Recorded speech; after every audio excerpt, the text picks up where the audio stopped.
반갑습니다.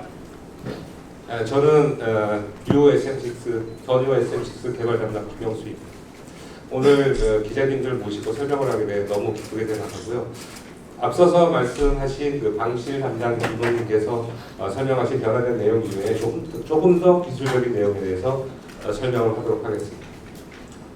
TC260 이미 다 설명이 되어 있지만 1.3L 4실린더 GDI 터보차저 가솔린 엔진입니다. 동력 성능과 연비의 조화에 중점을 두고 개발된 엔진입니다. 보시다시피 1500rpm에서 3000rpm 상용 영역에서 최고 260Nm의 토크 성능을 보이고 있습니다.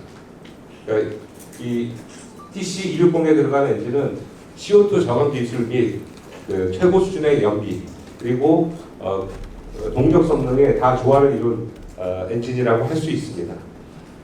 조금 더 자세히 설명을 드리면 중앙 여기 보시면은 GDI 센트럴 인젝션이라고 표현되어 있는 중앙연료 직분사 방식의 인젝터를 사용한 컴팩트한 형상의 델타 실린더 헤드를 통해서 동력 성능을 향상시켰습니다. 두 번째 파란색의 화살표들을 아마 보실 수 있는데 파란색의 화살표들이 연소 효율성 및 연비 개선에 기여한 부분들입니다. RPM에 따라 오일 펌프의 최적이 변화하여 효율을 증대시키는 베리어블 오일 펌프가 적용되었고 보어 스프레이 코팅을 피스톤과 실린더 접촉 부위에 적용해서 마찰 및 열 손실을 저감하였습니다. 일체화된 유저스 매니폴드를 통해서 열 손실 및 냉각 손실을 저감하였고 엔진 메인 베어링 부위에 핀 및 전원의 직경을 줄임으로써 마찰 저항을 저감하였습니다. 다음은 TC300에 들어간 1.8L 터보차저 엔진입니다. 본 엔진은 4실린더 1.8L GDI 터보차저 가솔린 엔진으로 그래프에 보듯이 300Nm라는 높은 토크가 2000에서 4800rpm 넓은 구간에서 유지됨을 보실 수 있습니다. 그리고 출력 또한 225마력으로 아주 훌륭한 출력을 보여주고 있습니다. 금일이 시스템을 통해서 아마 이 강력한 동력 성능을 충분히 느끼실 수 있을 것이라 생각합니다. 본 엔진은 기존의 1.6L 터보 엔진의 품질과 경험을 토대로 엔진 신기술 적용 및 연비 향상 기술을 최적화해서 르노 그룹의 최고 가솔린 엔진이라고 볼 수 있습니다. 먼저 엔진 성능과 관련한 디테일을 잠깐 보시면 빨간색 그래프입니다. 각 실린더에서 나오는 배기가스 간섭을 유로 조정을 통해서 저감함으로써 터보 효율을 증대시킨 트윈 스크롤 터보가 적용되었습니다. 기존 온오프 제어에서 중간 단계 위상을 추가하여 공기 흡입 효율을 개선한 듀얼 VTC 즉 듀얼 밸브 타이밍 컨트롤이 적용되었습니다. 그리고 실린더에 흡입되는 공기 완류 형성을 통해서 연소 효율을 개선한 스월 텀블 컨트롤 밸브도 적용이 되었습니다. 연소 효율성 및 연비 향상에 관련된 부분을 살펴보면 좀 전에 260에 설명한 바와 같이 RPM에 따라 오일 펌프의 최적을 변경하여 효율을 증대시킨 베리어블 타입 오일 펌프가 적용되었습니다. 엔진 메인 베어링 부위에 마찰 저항을 감소시켜서 옵티마이즈 베어링 시스템이 적용되었고 DLC 코팅이라고 하는 코팅 기술이 밸브 접촉 부위에 적용이 돼서 밸브 스트레인의 마찰 저항을 감소시켰습니다. 그리고 실린더 블록에 보어 스프레이 코팅을 적용해서 피스톤과 실린더의 접촉 부위의 마찰 및 열 손실을 저감하였습니다. 오늘 두 엔진 모두 별도의 테크니컬 세션이 부품과 함께 전시되어 있기 때문에 아마 좀 더 많은 궁금증을 거기서 해결하실 수 있을 거라고 생각합니다. 다음은 주행 성숙성 관련해서 설명을 드리겠습니다. 이미 더 UX6는 이미 더해진 이미 좋은 주행 성숙성에 더 뉴 SM6는 디젤 엔진에 적용되는 흡차음제 패키지를 적용하였습니다. 그래서 더욱더 높은 수준의 주행 정숙성을 확보했다고 저는 생각을 합니다. 아마 이 그래프를 보시면 더 뉴 SM6의 주행 흡차음 성능 그래프를 보실 수 있습니다. 고주파뿐만이 아니라 중운 배역에서도 경쟁사 대비 높은 수준의 좋은 우세한 흡차음 성능을 보실 수 있습니다.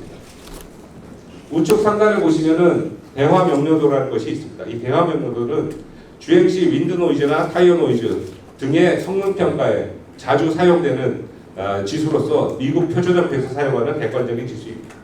정속으로 주행할 시 승객 간의 대화가 얼마나 명료하게 전달되는가를 퍼센테이지로 보여주는 것입니다. 보시면은 하단의 전선 그리고 Y좌표의 후서 경쟁사 대비 대화가 더 명확하게 전달되는 것을 알 수 있습니다. 즉 이거는 승객 간의 소통이 잘 전달되는 것을 의미하고 그만큼 차량이 정숙하다는 것을 나타냅니다. 하단의 테이블을 보시면 차량 초기 품질 지수라고 있습니다. 우리 흔히 VIQ라고 얘기합니다. PPH는 100대당 불만 건수를 말하는 지수고 보시다시피 경쟁사 대비 3배 이상 작은 불만 건수를 보여주고 있습니다. 이 결과는 기존의 SM6의 설문 결과입니다. 하지만 좀 전에 제가 말씀드렸듯이 디젤 흡차음 패키지를 적용했기 때문에 향후의 결과는 좀 더 좋은 결과가 예상됩니다. 아마도 기회가 된다면 더 뉴 SM6의 주행 접속을 경쟁사와 비교를 하신다면 그 차이를 확실하게 느낄 수 있을 겁니다. 물론 저희는 타박입니다. 이미 잘 알려진 좀 전에 이미 설명된 ANC라고 부르는 액티브 노이즈 캔슬레이션 능동 소음 저감 기술은 차량의 저주파 부밍 노이즈를 제거해주는 기술입니다. 제거라기보다는 저감해주는 기술입니다. 원리는 이미 잘 설명을 했지만 왼쪽 상단의 그림처럼 차량 내부의 노이즈를 차량에 있는 세 곳의 마이크로폰으로 감지해서 피드백 컨트롤을 통해서 차량의 스피커를 통해서 반대 위상을 쌓으면서 그 소음을 저감해주는 기술이라고 하겠습니다. 아마도 애플에서 나오는 뭐 이어폰이라든지 그런 데도 있는 기술입니다. 그 그래프 왼쪽 하단에 있는 그래프는 이해를 돕기 위해서 추가한 그래프고 ANC가 있고 없고 동일한 차에서 그 그래프입니다. 좀 전에 ANC는 소음을 저감해주는 기술이란 반면 엔진 인핸스먼트라는 것은 소리를 더해줘서 그 소비자로 하여금 더욱 다른 소리를 듣게 해주는 기능입니다. 현재 SM6도 있는 기능이지만 더 뉴 SM6는 튜닝을 더욱더 새롭게 했기 때문에 오늘 그것을 느낄 수 있을 겁니다. 본 기능을 좀 더 자세히 설명하면 좀 전에 순수 엔진 사운드에 멀티 센스를 통해서 스포츠 모드를 선택하게 되면 스포츠카와 같은 주행 소음을 느낄 수 있고 컴포트 모드를 선택하게 되면 부드럽고 아주 지속적인 가속감 주행 사운드를 느낄 수 있습니다. 금일 시승에서 멀티 센스에서 본 엔진 사운드 인핸스먼트로 더욱더 즐거운 드라이빙이 되기를 바랍니다. 이 부분이 제일 관심이 있을 거라고 저는 생각을 하는데 일단 제 생각을 말씀드립니다. 서스펜션이라 하면 타입이 진짜로 무엇보다 중요하다고 생각합니다. 하지만 그 타입에 어떤 파트를 사용하고 테크니컬 파트를 사용하고 튜닝을 어떻게 해내느냐가 더 중요하다고 생각합니다. 마지막으로 최종 결과를 나타낸 그 차의 실제 차량의 승차감이 가장 중요하다고 생각합니다. 왼쪽 스파이더 차트에서 보시다시피 더 뉴 SM6는 기존 XM6 대비 모든 분야에서 다 개선이 됐다라고 보여집니다. 그리고 심지어는 저희의 실제 차량 평가 결과 경쟁사보다도 우세함을 알 수 있습니다. 저희는 이제 개발을 할 때 한국 소비자들이 가장 민감해하는 중고주파 영역 및 노면 충격으로 들어오는 것을 어떻게 흡수하느냐에 중점을 두고 더 뉴 XM6의 라이드 컴포트를 개발했습니다. 튜닝의 가장 중요한 레버로 말씀드리면 좀 전에도 설명을 드렸지만 모듈러 밸브 시스템, 앞뒤 댐퍼에 적용한 모듈러 밸브 시스템과 리어 서스펜션과 차체를 연결하는 러버가 있는데 그 러버에 대용량 하이드로 부시를 적용하였습니다. 조금 더 자세히 다음 페이지에서 설명을 드리겠습니다.